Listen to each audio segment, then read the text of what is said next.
the mid-1930s, Adolf Hitler's Nazi regime launched an ambitious welfare and propaganda program called Kraft durch Strength through Job.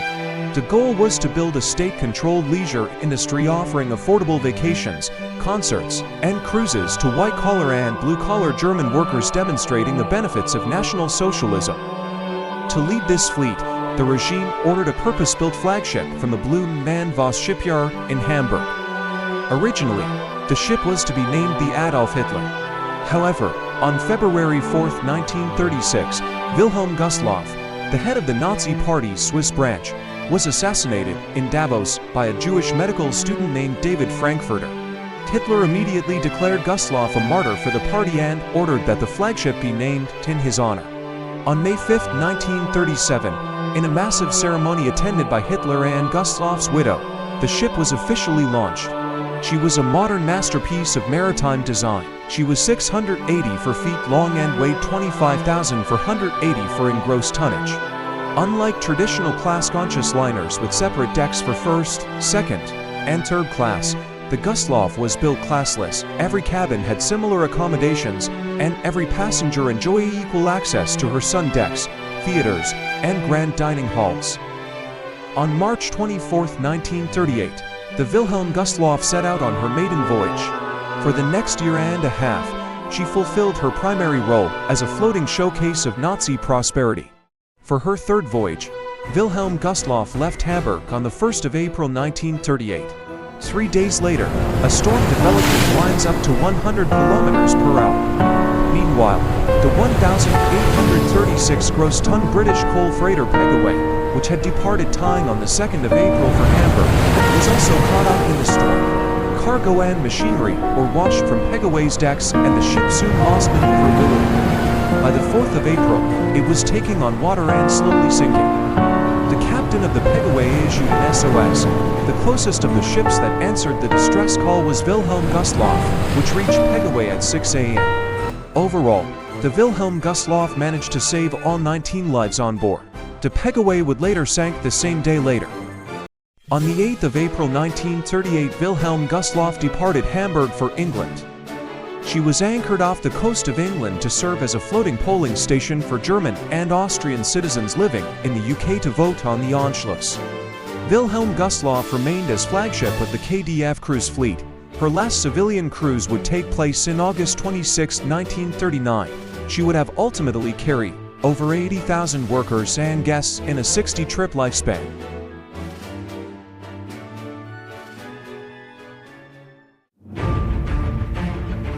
Between the 20th of May and the 2nd of June 1939, Wilhelm Gustloff was temporarily repurposed by the German Navy.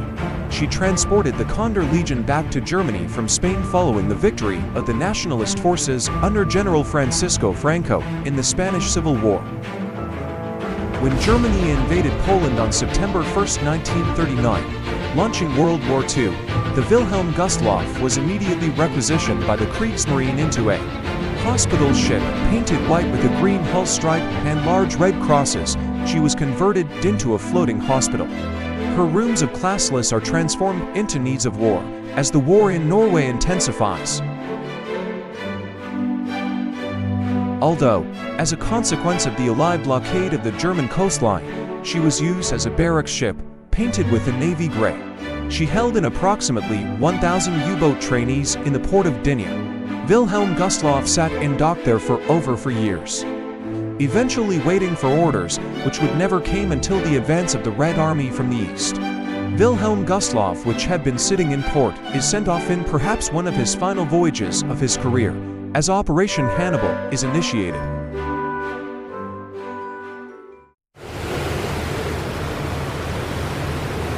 As the war intensified, Operation Hannibal was initiated to evacuate German troops and civilians from East Prussia and the German-occupied Baltic states. Wilhelm Gustloff's final voyage was to evacuate any German citizens to the port of Kiel. Unfortunately, when many German citizens heard the call to evacuate, many boarded the Wilhelm Gustloff, which overcrowded the ship.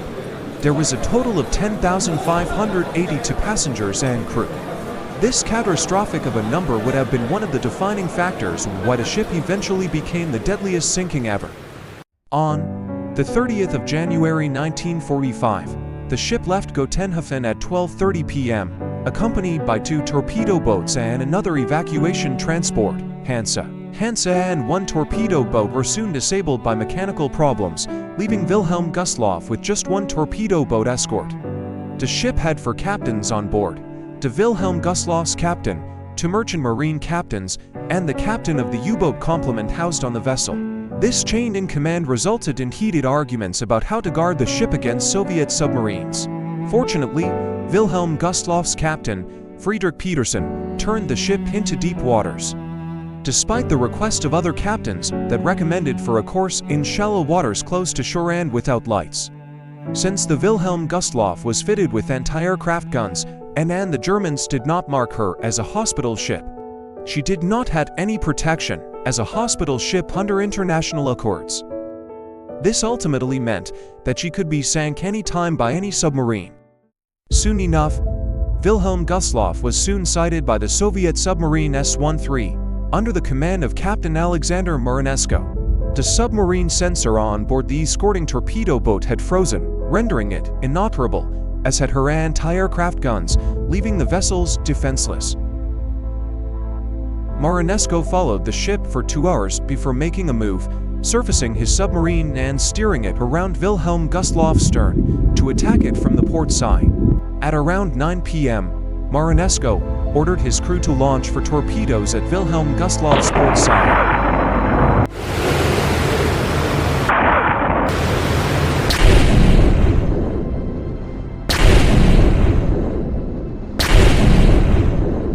The 3 torpedoes that were fired successfully all struck Wilhelm Gustloff on her port side. The ship starts to list on her port side. Many people who survived the initial attack now face survival, as lifeboat Davids was frozen and had to be freed with tools. But even so, the lifeboat isn't enough to accommodate such a large number. After 10 minutes of the attack, Wilhelm Gustloff sinks bow first.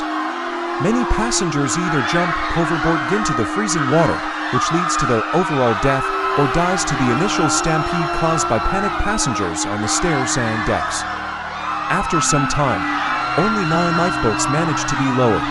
People are still on board, and many in water. It is total chaos as the ship readies for its final plunge. Less than 1 hour later, Wilhelm Gustloff dives under the sea.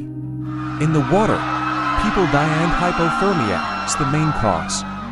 After depth charging the submarine, T-36 was able to pick up 564 survivors from the disaster. Several others more saved a total of 1,252 people. All 4 captains on Wilhelm Gustloff survived her sinking.